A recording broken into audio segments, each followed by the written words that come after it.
In 1869, John Muir wrote, "I am feasting in the Lord's mountain house." He was referring to the wonders of Yosemite Valley, which he had seen for the first time just the year before.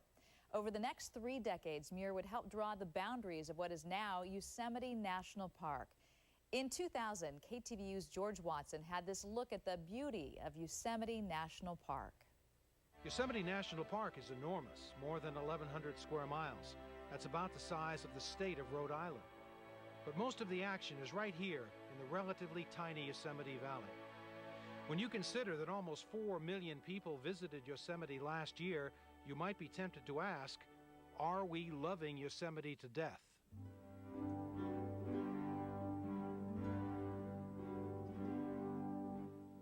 In the 1890s, naturalist John Muir rallied nationwide support to protect Yosemite from, quote, the greedy ravages of man. Ironically, his writings also spurred the nation to come to Yosemite in droves, greedy men and all, to see it for themselves. What we have here in Yosemite epitomizes the entire national park system. We have the best of the best and the worst of the worst. We have the tremendous scenery, the waterfalls, the over 800 miles of hiking trails, but at the same time, we have got hordes and hordes of people coming. So I think John Muir basically never advocated keeping people out of the park. He felt that in order to preserve and protect it, people needed to see it. The limits of transportation kept Yosemite out of harm's way in the early going. In 1869, an arduous stagecoach trip was finished off by a grueling 40-mile trek on mule or horseback. But by the start of the 20th century, progress in the form of tourism was pushing its heavy shoulder against the gradually yielding door to Yosemite.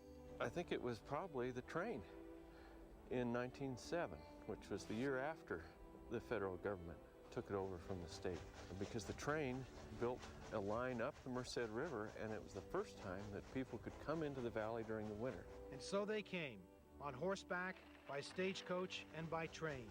Soon it would be the automobile's turn, but not right away.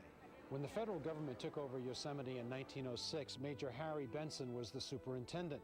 He wrote a letter to a friend complaining that the valley reminded him of Coney Island. There were too many shops and buildings. He complained about the bowling alley, the shops, the livery stables. He wanted to make some changes. But the first big change he made was he banned automobiles. The automobile ban lasted from 1906 to 1913. Even John Muir supported lifting the ban on the automobile. Again, he felt the more people that saw Yosemite, the more they would want to preserve it. In a sense, that effort to create access, places for people to stay, roads to come in here, created a lot of the problems we have today. None of them really understood John Muir the same way. Stephen Mather took over the national park system in 1916 and was a strong supporter of the automobile, believing it opened the park to what he called the common man. But in 1926, he oversaw the construction of a hotel that would be beyond the reach of most. The Ahwahnee was an oasis of luxury in what used to be pristine wilderness. Critics said it was more palatial than park-like. Conservationists called it a wound on the natural landscape. But the Ahwahnee has endured, and today it's as though its man-made elegance has been absorbed into the natural beauty of Yosemite itself. But back when it was being built, getting to Yosemite was still more of an issue than the hotel itself. The National Park Service decided a new road had to be built, but a mountain of granite stood in the way. Rather than go around it, engineers tunneled through it, straight as an arrow, into the heart of Yosemite. When it was finished 3 years later, you could drive through and come out at Inspiration Point. What you saw almost 70 years ago is what you see today. But the real miracle is that you also see the same incredible vista that the Miwok Indians gazed upon 500 years ago when they first made Yosemite their home. That may be the challenge in the struggle to preserve Yosemite. Can it endure, shaped by the hand of man as well as by the hand of nature? If you've ever been to Yosemite, you know the warnings about bears are ever present. From the ranger's point of view, the problem is not so much the bears as it is the people, and making it safe for both is simply a matter of training the humans. Craig Heaps prepared this report in 2001. The signs warn you. the rangers warn you. There's a bear warning inside. They're starting to come out of hibernation, so store your food carefully. There's even a video that warns you.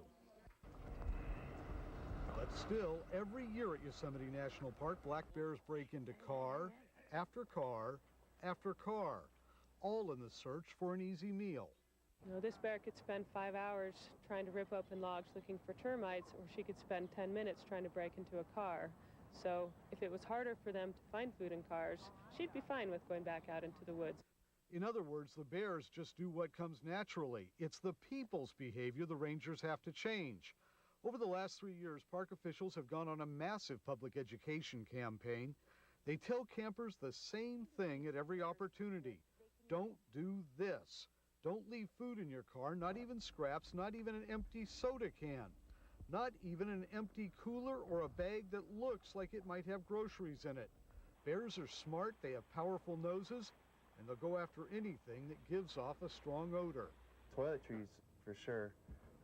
Toothpaste, lotions, bug sprays, anything really that has a slight scent to it, the bears really can pick up. As part of their campaign, Yosemite officials have begun to tow unattended cars with exposed food to a protected area where the bears can't get in. We don't want these animals exposed to an open window, which is how they learn that there's food inside cars, and then they really quickly learn that they also can smash a window and get in.